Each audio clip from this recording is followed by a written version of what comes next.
My impression of Tyler Higbee. This is RamView.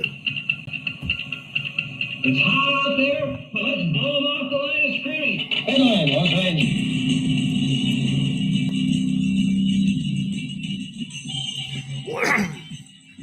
Live from the Ram Cave, I'm Joe Terosian, and this is RamView, the October 23rd, 2023 edition, brought to you by Kistler Law Firm. Injured in an auto accident? Need help? Got questions? Call Kistler Law at 661-206-6990. That's Kistler Law at 661-206-6990. And check out KistlerLawFirm.com. That's one word, KistlerLawFirm.com. Kistler Law, they've been fighting for you since 92. And by Temple City Auto Repair, having some auto issues, get yourself some John and Henry at TempleCityAutoRepair.com. And of course, by Granite Ridge Christian Camp, a place where your life can change. Okay, big weekend in the NFL, and this is why I never bet. Because going into this weekend, I was something like 59 out of 35 and who I said was going to win and who was going to lose. And I was usually around 10 wins a week. And this week, I am under 500. I had a brutal week, got everything wrong, including the Ram game.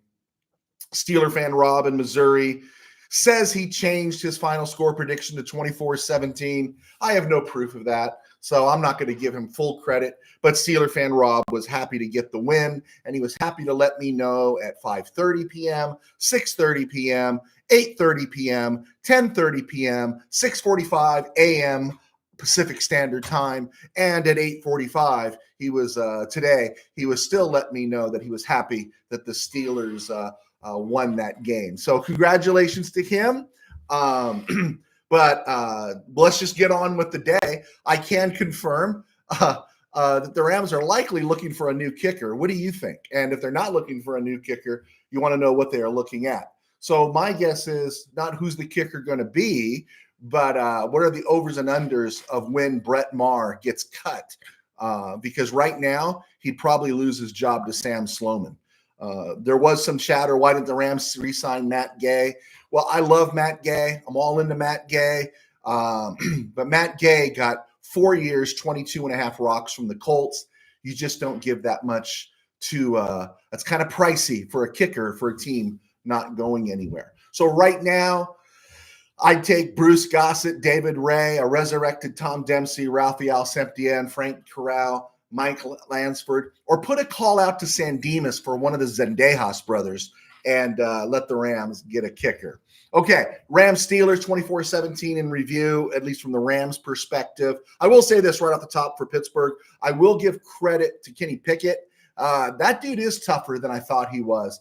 I wasn't anti-Pickett. I had higher hopes for Pickett coming into this year. He's my backup on my my fantasy team. But no, that dude took some hits. That dude's tough. So that's going to be an interesting call. Is he going to be a quarterback that takes Pittsburgh to the next level, or is he just that close of a guy, right? Interesting. Anyway, congratulations to him. Let's just break this down, just looking at some points. Point number one, yes, at the end of the game, bad spot, horrible, but it didn't cost the Rams the game. And we'll get into what cost the Rams the games in a moment. The call was horrible. The spot, was horrible. And the officiating in the NFL, as you look around the league, let alone what happened last week on Kyrene Williams' touchdown, the officiating is becoming a joke. And you have to wonder if for the NFL, if the standard for becoming an NFL official is it excellence, or is the league looking at some kind of other metric? Because they seem to be getting an awful lot wrong for guys that are being paid and gals being paid a full-time salary. And that bad is everywhere. And you have to wonder what's going on in the league office.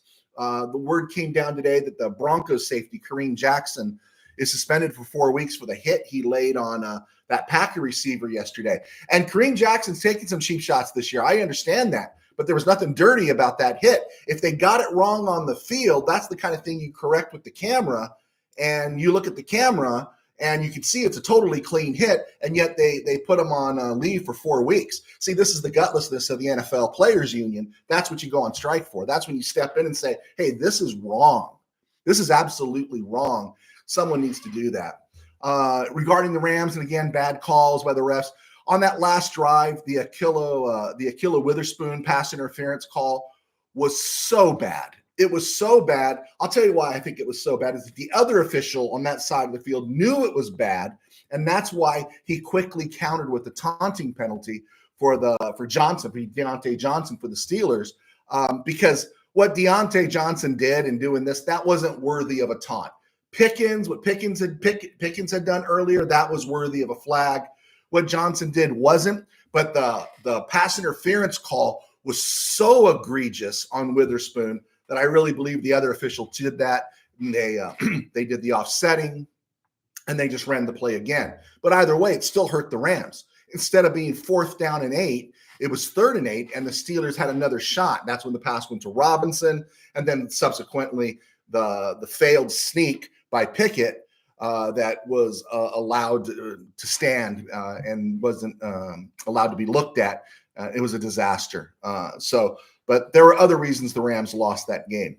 Point number 2, I did get this from Steeler fan Rob in Missouri. I saw this on some links. Personally, what I didn't do today was I didn't listen to a lot of other podcasts or sports shows because I wanted to make sure my thoughts were my thoughts. And then I like to go back and see if they link up with what everyone else was thinking. But I did see some links that I didn't click on stating that Mike Tomlin outcoached Sean McVay. Dumb take, weak take, lazy take, low-hanging fruit take. 2 missed field goals and an extra point, one of the worst passes that Matthew Stafford has ever thrown. And I'm going to give Stafford 70% of the blame and not great play by TJ Watt. He caught it and ran with it. I'll give him 30% of the credit. 70% of the blame goes to Stafford because that was as egregious of a pass that he's ever made with the Rams when he's not under pressure, right? That was just a terrible pass. The 2 early drops by Cooper Kupp hurt that offense early on and probably cost the Rams points. Could conceivably cost the Rams points early in the game. And then again, a young team playing an experienced team, a team that's expected to contend. That's what did in the Rams. It wasn't Tomlin out coaching Sean McVay. And then people wanted to go to the timeout card.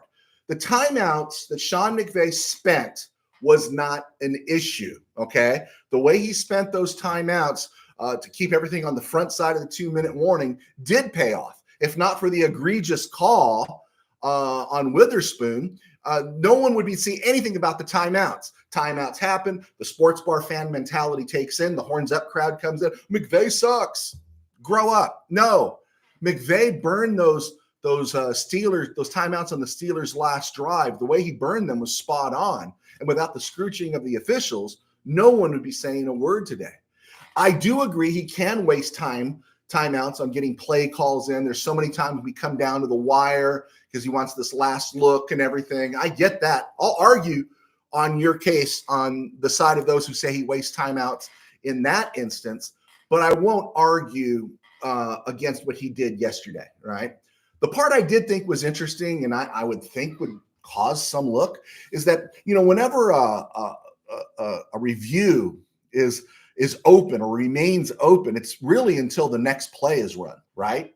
Get up to the line of scrimmage, get that play run before they review it, right? I thought it was partially kind of interesting that the Kenny Pickett sneak, which was horrid and was obviously clearly a bad spot, that was the last play before the 2-minute warning. So when they get to the 2-minute warning mark, couldn't since everything goes upstairs at the 2-minute warning, there was no play that occurred before or after the quarterback sneak. It was still up in the air. Couldn't they have looked at it then? You know what I'm saying? It's like Nakua makes a catch, nearly goes out of bounds. It's questionable. Rams get up to the line of scrimmage because they want to make sure. Tomlinson throws the flag. It's confirmed that Nakua was in. If the Rams run that play, he can't challenge. But we're going down to the 2-minute warning, and at 2 minutes, you can't. I guess it's inside of 2 minutes. It's kind of depending on how you want to look at it. Couldn't the spotters up top have looked at that at the 2-minute warning, since that was the final play before the 2-minute warning. Still, not the reason the Rams lost. You could see part 3 here. You could see the reason what was going on in the second half. The Rams defense was running out of gas. They were getting less pressure on Pickett, and they were getting moved all over the field by the Pittsburgh offensive line down the stretch. Ironic that the Rams' 2 sacks came courtesy of Michael Hoyt. I thought that was interesting. But down the stretch, they weren't getting a lot of pressure on him, and he was getting time to go way downfield, right? There were moments, but that they rushed him a little bit, but down the stretch, he was getting opportunity to make his throws. And I'll argue this, point number 4, the game didn't turn on the second missed field goal by Marr in the third quarter. This is where it turned. This game turned on the second down before the missed kick. Rams are driving. Rams are up 17-10. They're in control. And then on a second down, and where were the Rams at that point? 38, 39, 40, someplace in there. They were inside Steeler territory. And Stafford puts the ball right on Tyler Higbee on that seam route. And Higbee, if he holds on, puts the Rams in business deep inside Steeler territory, like inside the 15. And with a 17-10 to lead and all that momentum, everything's going the Rams' way. But for the second week in a row, Higbee drops the ball, and he kind of looked alligator-ish, little short-armed it, but he still dropped the ball. And the next play, they got a rush on Stafford. He did the right thing, got rid of it, set up the field goal, and of course, we know Marr did what he did. It's really interesting, though. Last week, Higbee dropped another touchdown pass, a certain touchdown pass from Stafford. This week, he stalls a certain scoring drive. So sort of questionable performances from a 30-year-old who just signed a 3-year contract extension. If you wanted to ask McSneed to explain something, maybe you need to explain that one. And also, for everyone coming after Matthew Stafford, did he put the ball right on the numbers for Cooper Kupp twice? Did he actually make some of those throws that Kupp and Nakua caught downfield? Did he put the ball right on Tyler Higbee? Why am I seeing stuff where, hey, maybe something's wrong with Matthew Stafford? He's just not up to snuff. Could he be banged up? Yeah, but come on. A couple of those throws are held on to by the receivers. We're having a different conversation today. We're always looking for the low-hanging fruit. 5, Rams are up 17-10 at the end of the third quarter, and Pittsburgh is looking at a 3rd and 8 when the third quarter comes to an end, and then the fourth quarter starts, right? Rams are in control. I don't know if anyone else thought it, but I thought it. It was an exciting game, right? It was an exciting game with several lead changes that played out with Pittsburgh dominating the fourth quarter. I don't know about you, but I couldn't help think of Super Bowl 14, which also featured a missed PAT by a Rams kicker. And of course, it was. Great teams aren't always great. They're just great when they have to be. Right? Great teams aren't always great. They're just great when they have to be. Epic Facenda call from Super Bowl 14. And when they needed it, the Steelers, the experienced team, stepped up and made the plays. They just did. And nothing you can do about it. Just like they did in Super Bowl 14, Rams were a really good team in the 70s. The Steelers were the team of the 70s. And in the fourth quarter of Super Bowl 14, they stepped up and made the plays with a little help from Eddie Brown. And yesterday, they stepped up and they did what they had to do to win that game. And that's kind of impressive. You know, they stepped up, won that game against Baltimore. They stepped up and beat the Rams. Of course, that was a home field game in LA for them. But yeah, they're a good team. And the Rams were in it, but the experienced team won the game. Point number 6, the offensive line. The offensive line for the Rams was far from perfect. They gave Stafford time to win the game. We saw it, right? Stafford had enough time. He didn't have outstanding time. It wasn't a clean pocket all the time, but they gave Stafford enough time that we don't need to go to PFF to tell us what we saw. I like Pro Football Focus, but we have a tendency to disregard what we see and just run to what PFF says. No. This wasn't Zachary Thomas at left tackle and Trey Hendrickson having the game of his life and Stafford getting sacked, 6 times, whatever it was. This wasn't that kind of a game where it was completely obvious. No, this was a game where Stafford definitely had the ticks in the pocket to make throws. Otherwise, he wouldn't have gotten some of those throws off for his receivers either to drop or make some catches. The offensive line did enough for the Rams to win this game in pass protection, and by far did enough to win this game running the ball when you're watching Darrell Henderson and Royce Freeman, and you're watching them carry the ball, and you're just, every time they carried it, I think someone else had a story today, I didn't click on it, that every time they're carrying that ball and moving the ball, the Rams ran for 140 yards yesterday. Every time they're moving the ball, all I'm hearing is no running backs getting money in this league. They shouldn't. They just shouldn't get any big money in this league unless they can give you something along the lines of a McCaffrey, something that's incredibly versatile where you can split them out wide. No, this Rams offensive line did its job. Rams were able to run the ball. Stafford had enough time, okay? So when you look at the PFF scores for Alaric Jackson and Coleman Shelton, and everyone is complaining today, no, Stafford had time to throw the ball against the team with the best pass rush in the NFL. At that point, I really don't care about grades. I care about Tyler Higbee dropping the ball. I care about a young defense that got tired down the stretch. That's pretty much what it boils down to. And Stafford, who had time to throw the ball, made literally probably the worst pass in his whole career at the Rams, where he wasn't necessarily under stress. It was just a bad play. So point number 7, the Rams have lost their 4th game of the season. It's their 3rd loss by 1 score or less. The outlier being Philly. That was a 9-point loss, 23-14. So 4 losses, and the Rams have lost their games 7 points to 49ers, 3 points to Cincy, 9 points to Philly, 7 points to Pittsburgh. The Rams have lost 4 games by a margin of 26 points. That's about a 6-point per game average per loss. That's how close these Ram games are. There is an argument, a legitimate argument that I could probably stay on all day with and talk about where the Rams could easily be 7-0. They could be, because all these games have been winnable. All these games could have been won. And you could argue if the team was a little bit older or more experienced, should have been won.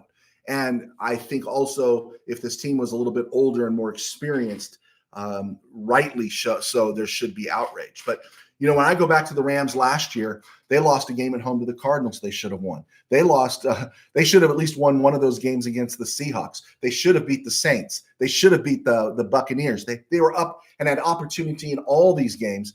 And you add those 4 wins to a 5-win record, and suddenly the Rams are 9-8. And last year wasn't the disaster you thought it was. And so as bad as last year was, the Rams were competitive much of the time. This year, they've been competitive for 7 weeks. So we really are seeing what's the problem here. The problem is we got a young team. The Rams have a young team.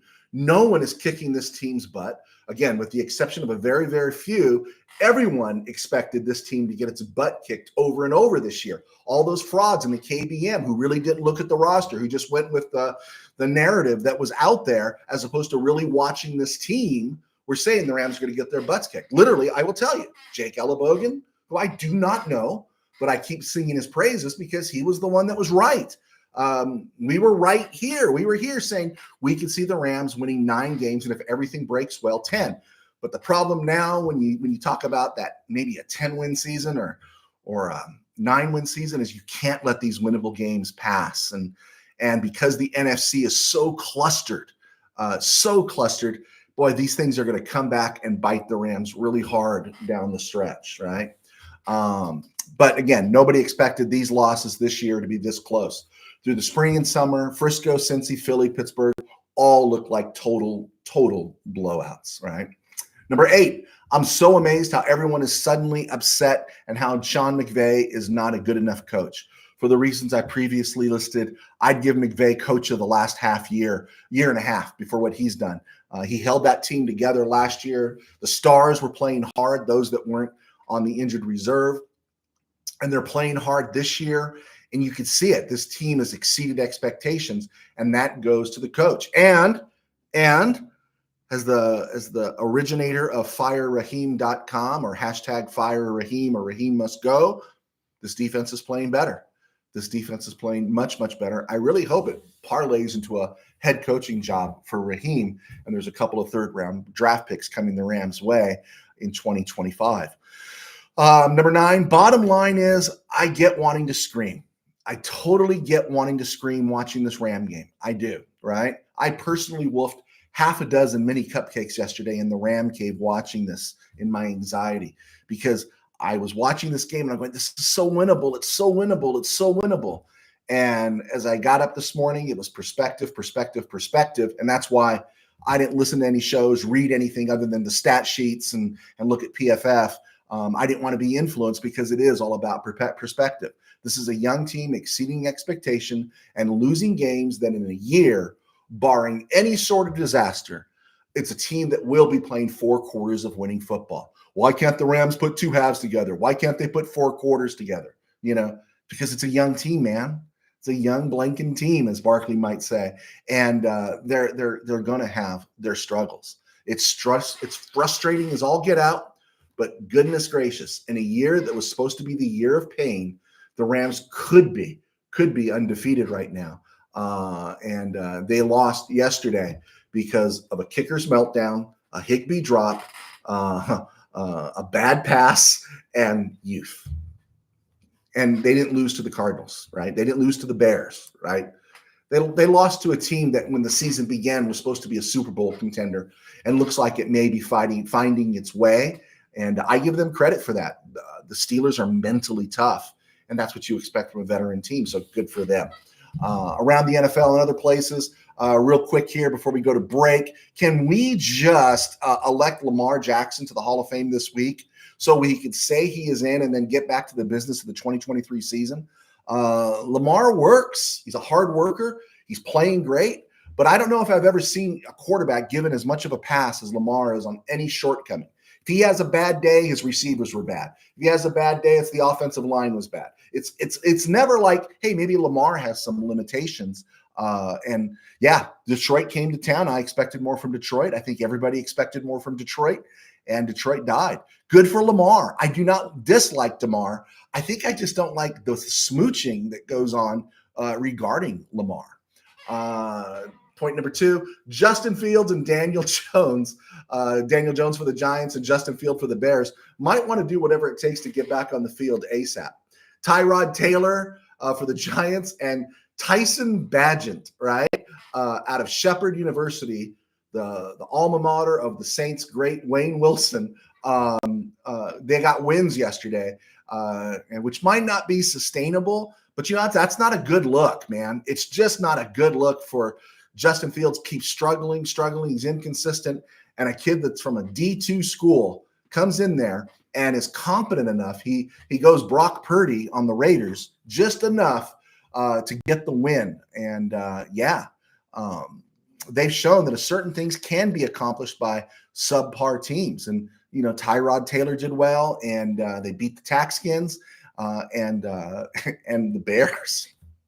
Who would ever pick the Bears? Not me, but they got the win. Also, Deshaun Watson doesn't finish the game. His coach pulls him because he wants to keep him healthy. Okay, he's the franchise quarterback, even though he was cleared to go back in. PJ Walker comes in. He wins again for Cleveland. It seems like all PJ Walker does is win. It's not pretty. He got some calls to go his way. Again, the NFL, what's the criteria? Is it excellence, or is there some other metric that they're using to hire officials these days? And even those that look at the film, I don't know. But PJ Walker got the win. The Patriots actually gave Bill Belichick a contract extension. I don't get it. Whatever. They beat the Bills. The Bills are rapidly looking like USC in the NFL, right? Here, Caleb create a miracle. Josh Allen create a miracle. Really disappointing with the Bills, right? Disappointing game. I'm hearing Justin Herbert sucks. I don't know. I don't get that. I don't get that. For the 2 or 3 Charger fans out there, You might want to just fire your coach. Why don't you just work on firing your coach? And also, man, this defense is just terrible. It is just awful. The Chiefs, the Swift Kelsey show keeps on going, but Nick Bolton, their linebacker, dislocated his wrist. I talked about Denver's Kareem Jackson, and even though he might be the new Andre Waters, that 4-week suspension the NFL just handed down to him for a clean hit that is clearly seen on film. Yeah, the NFL, you got to get your act together. And where's the players union? Somebody needs to step up and say, hey, what's going on here? What's going on here? Finally, last thing we do before we go to break here, want to get this in. Steve Hartman, a 570, old loose cannons guy. I used to love Steve Hartman. I was driving to church on Sunday morning, and they do Red Zone Radio on 570, and I'm listening to Steve Hartman, and in between touchdowns and everything they're talking about, he was the first sportscaster I've ever heard mention that actually equated the brawls that you're seeing in the stadiums now to alcohol. It's like you see these announcers and these fights break out, and you always hear them pontificate, oh, we don't know what's going on in our culture, that we've reached a point. It's called people drinking 30 beers before they come in and 50 more when they get inside the stadium. It's the most ridiculous thing. It's the biggest duh of our time. And Steve Hartman's the first one I ever heard talk about it, right? It's finally, it's the first time I've heard it mentioned, and I applaud him 100%. I've never met the guy, listened to him for years, but that's why I don't want to go to games unless I'm back in a press box. I don't want to sit in the stands. Some 80, 90-year-old dude with slugging it out with some other 90-year-old dude, and they're all fat and sweaty and drinking beers, and their wives are getting in it. It's like, that's fun? That's not fun to me, not for $80 of parking. And note to the Rams, too. Note to the Rams. That was the terrible towel town yesterday. Pittsburgh had a home game. Everyone back east gets a home game in LA, right? And I get it. You're gone for 20, 21 years. That's what happens, right? But note to the Rams. I don't know who calls the shots on this. Is it my buddy Stan? Is it Les? Is it Sean? Or likely Kevin Demoff? Somebody? But can I just encourage you not to let some rapper come in and let a bunch of women bend over in his box or whatever it is and twerk while he's dealing out cash? What a stupid look for the Rams. I cannot believe they haven't come out with a statement and said that will never happen again. Just a stupid, dumb butt look for the Rams. And it's the Rock stuff. It's like bringing the Rock out before the Super Bowl or someplace else to, do his little stupid speech. It's such the Hollywood stuff. And those are the reasons the Rams are never going to have a serious fan base, right?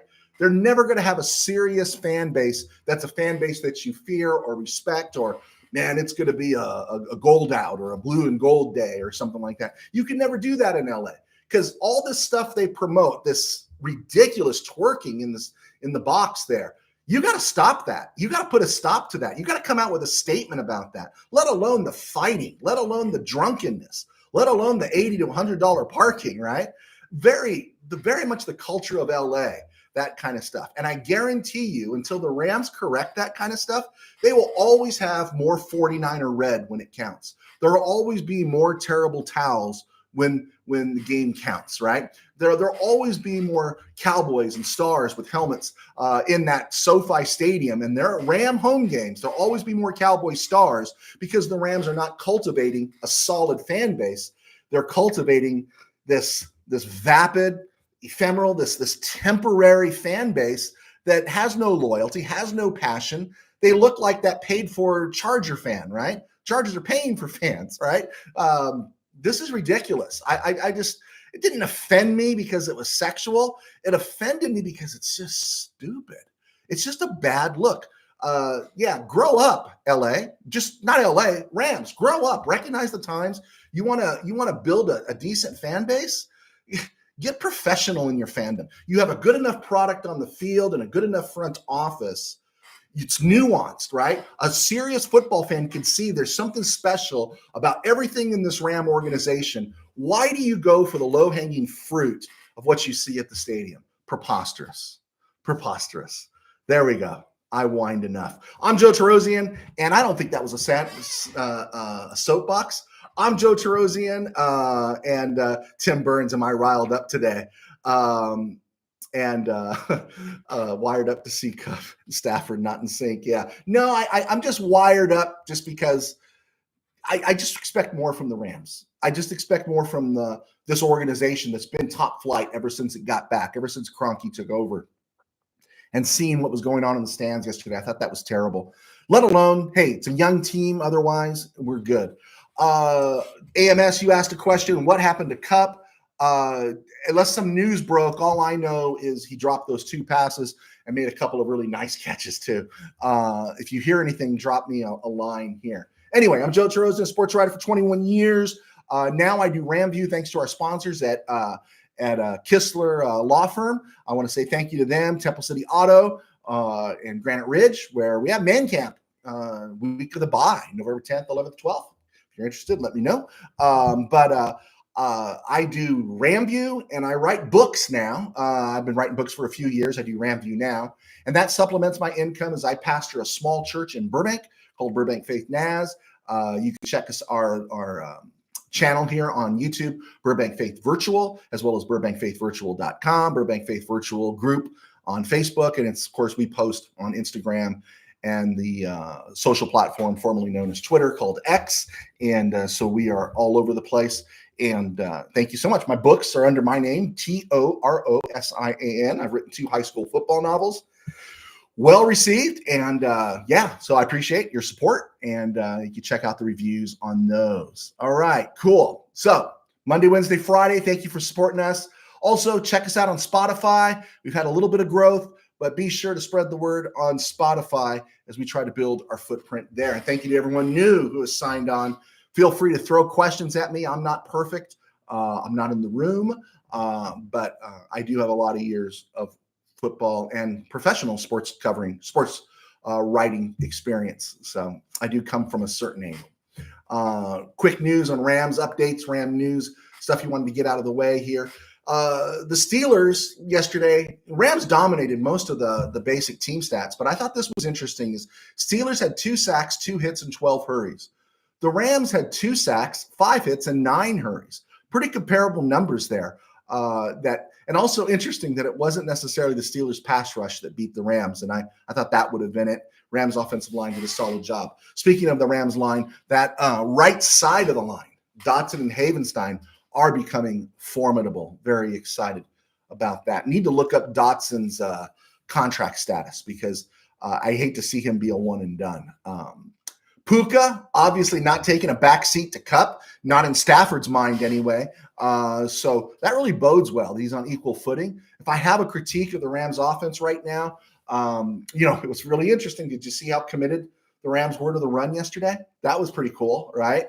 But in regards to a critique, I'd like us to put the ball in Tutu Atwell's hands a little more often, right? If we can't get it to him downfield, can we give him a carry, a jet sweep or something when he's motioning through? There were several times when he was motioning through yesterday, and I don't know if it was by design or not. You see him turn and do this like he's going to take the ball. Once in a while to sell that, you have to give him the ball. And I just want to see the ball in his hands a little bit more often. I think he's proved his worthiness in that regard.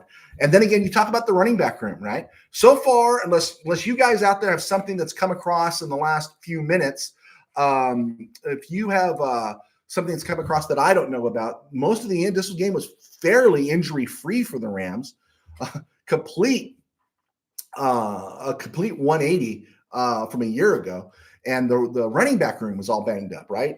Kyren Williams and Ronnie Rivers were both put on the IR. And then you had Darrell Henderson, who looked a little bit thinner, a little bit faster than he did last year at this time for the Rams. And Royce Freeman, I love the way he just went through the line and wrapped up that ball. He looked like a guy that says, man, I got employment. I'm not going to lose this job. And they look very solid. And again, just every time they carried the ball and gained yardage, it was like you just hear money coming off the board for every running back in the NFL. But when Kyren Williams comes back and Ronnie Rivers comes back, and you saw how Henderson and Freeman played yesterday, that wasn't against the Cardinals. That was against the Pittsburgh Steelers. Suddenly that running back room has some depth. Williams, Rivers, Henderson, Freeman, that's some depth. And we're not even talking about Zach Evans or Myles Gaskin. And someone was asking me, is Zach Evans on the way out? And I said, no, Zach Evans probably can't pick up the blitz the way Darrell Henderson and Royce Freeman could. And we talked about it on Friday. Playing against Pittsburgh in that pass rush is not the time to get on the job training, right? Not the time. Again, no injuries have been reported. Rams heading into Dallas this week. That's really a bummer. They gave this game away. They could have been 4-3 going into Dallas. Maybe if they drop the game in Dallas, they can win in Green Bay and been 5-4 at the bye. Kendrick did get on the field yesterday. That was the big one. Is Darian Kendrick going to play? His snaps dipped, and I wonder if that's because of lack of playing time this week. Quentin Lake seemed to pick them up. I think he added up to 28 snaps yesterday, and he plays a lot of slot defender, slot corner a little bit. Quentin Lake does, and with Kobe Durant moved to the boundary. Kobe Durant played 58 snaps. That's interesting. The Steelers only got 58 snaps, right? But Kobe Durant played 31 of those as a boundary corner, and I think he's more comfortable there. DeJuan Johnson got back on the field yesterday, he with the funky thumb. All right, so we got some Ram news out of the way there. College football real quick. Penn State, Ohio State. That was the worst Penn State quarterback I've seen since John Huffnagel, right? I was all built up for this guy that Drew Allar. He was going to be something special. I kept hearing about it, and Penn State just died on a vine at Ohio State. I mean, that was just a bad game, right? I don't like Ohio State, so I'm biased. So, when someone loses to Ohio State, I'm expecting a win. It really gets me mad. So I've written off Penn State. You're not going to like where I put Penn State in my top 10 this week. Tennessee, Alabama. Hey, roll Tide, huh? Jalen Milroe. I'm happy for the kid. I'm not a big Alabama fan, but I thought the kid was treated poorly after that opening loss. Washington State, Oregon. Oregon did a great job avoiding the letdown after that game to Washington last week. I like the uniforms much better, the traditional Kelly green and yellow and stuff. That much better. You have my respect back, Dan Lanning and the Oregon Ducks. I love Washington State, but I think Washington State, we know what it is. They're good offensively, but they've got limitations. Michigan State. I asked for Michigan to drop 40 on the Spartans. They dropped 49, so thank you very much. They will be number one in my poll on Wednesday when we come out. I'm all in with Michigan this year. All in with Michigan because I hate the NCAA. When I think of Michigan right now, I think of Jerry Tarkanian's line when the NCAA was persecuting him. And Jerry Tarkanian said the NCAA was so mad at John Wooden and UCLA that they put Nevada, Las Vegas on probation, right? Because they wouldn't touch UCLA. Duke, Florida State. Florida State's a good team. I can't argue that. I'm not crazy about Jordan Travis, but Florida State's a good team. It's neat to see Duke competitive, but they do really need Riley Leonard. Utah, USC, disaster at Troy. I think the Trojans were partying and the Greeks got out of the wooden horse this season, and now they're just running amok. And Troy's fallen. And they'll beat Cal, but man, everything else looks kind of iffy. Unless Washington plays the way they did against Arizona State, that was a close shave. The Huskies, if that was the Apple Cup against the Cougars, Washington State, the Huskies would have lost that game, right? But Drew Pine and Scattlebow aren't enough to overcome the Huskies up north. Virginia, North Carolina. Just when I said the Tar Heels were going to turn a corner, are you kidding me, UNC? I understand. I like their quarterback and everything, but you cannot lose at home as an undefeated top 10 team to Virginia, which was 1-5. It's not like Matt Blunden was playing quarterback for the Cavaliers. It's not like Terry Kirby was running the ball. Real bad, North Carolina. Real bad. Very bad. Lousy ball, North Carolina. Lousy ball, Mac Brown. Texas, Houston. Looks like the refs who did that game for the Longhorns Cougars looks like they'll be first in the queue to get an NFL job very, very soon, based on the work of the bad spot. All right, let's keep on rolling here. That's because of the Steelers defense. Oh, please. Let's get to week 7. I told you Panthers, Texans, Titans, Jets, Bengals were all in bye. Jaguars beat the Saints 31-24. We had that one. We talked about that on Friday. That was about the only one I got right. I took the Lions over the Ravens, and the Ravens won 38-6. But again, before you get all in on the Ravens, heed the words of the wolf, right? The weather's colder, fall is in full swing. It's that time of year when Lamar Jackson usually goes down. So I'm just saying before you buy all in. Raiders, Bears. Of course, I took the Bears, right? I mean, the Raiders, right? Wouldn't you take anybody over the Bears these days? But Chicago won 30-12. Do you know that Brian Hoyer, who's been in the NFL since 2008, 2009, that Brian Hoyer has earned $36 million in his career? So if he's earned $36 million, why don't you give Aiden O'Connell a chance to play, right? Brian Hoyer never needs to play again. Give Aiden O'Connell a chance, right? And Josh McDaniels, bro, you're not thinking. You're not thinking at all. Browns, Colts. Of course, I took the Colts in Indy, and Cleveland won 39-38. But I do think Indy is going to be dangerous in the very near future. I think the Browns need to make as much hay as they can this season because I don't think they got the right quarterback. I don't know. It's just nothing seems to be going right for Deshaun Watson. Nothing. And the Deshaun Watson-led Browns. Thank goodness for P.J. Walker, right?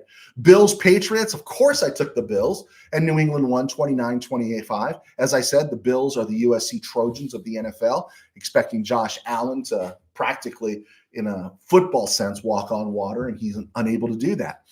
Falcons, Buccaneers in Tampa Bay. Of course I took the Buccaneers, and the Falcons won 16-13. Ritter me this. He always finds a way. Right? Always finds a way. Cardinals, Seahawks. I took the Seahawks up in Lumen Field, and the Seahawks won. I got one right. They won 20-10, but I did expect a little bit more from Seattle in that game. I'm happy for Josh Dobbs. I think he's playing his way into at least a $3 rock a year payday. He's made something like $3 million, $6 million, I think, in his career, bouncing around. And I think he's probably going to get a payday next year as somebody's number one backup. Would you sign Josh Dobbs?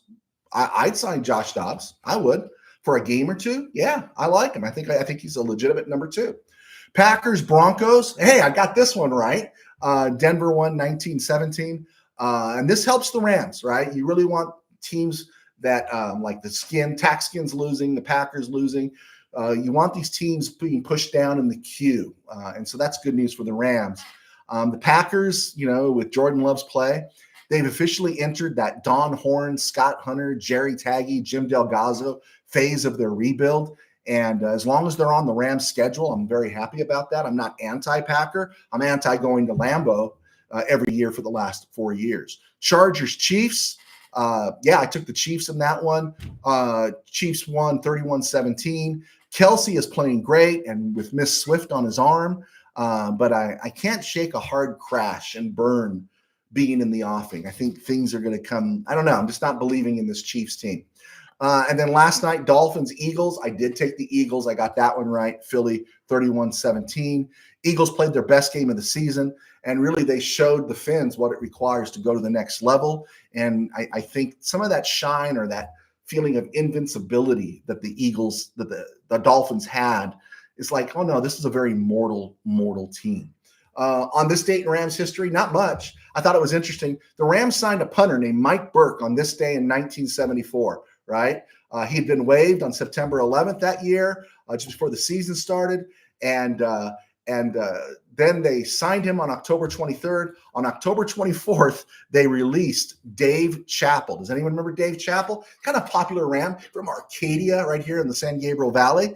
Chappell had a couple of good seasons for the Rams, but in a Week 7 game against the 49ers at home, he had 3 punts for a total of 87 yards. He had a 29-yard average versus the 49ers, and the Rams brought back Mike Burke. Next day, they cut Dave Chappell, and that was the end of his Rams career. And I think that's it. Tomorrow was the anniversary of Mike Martz stepping away from the team for health concerns and missing the rest of the season. He is officially fired on January the 2nd, 2006, and he never coaches another game for the Rams. So tomorrow is the end of the Mike Martz era. All right, cool. I think we got this show in. I'm really happy. I hope it went out well. It was a stone groove, my man. I thought it was a stone groove as well, too. I want to say thank you to everyone that clicked on. The Steelers defense, laugh out loud. Okay, whatever. Steelers defense. If you watch the show, I give proper respect to everybody.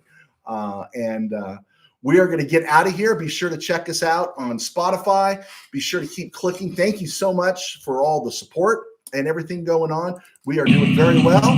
But God bless. Take care. Go Rams. And we'll be back on Wednesday.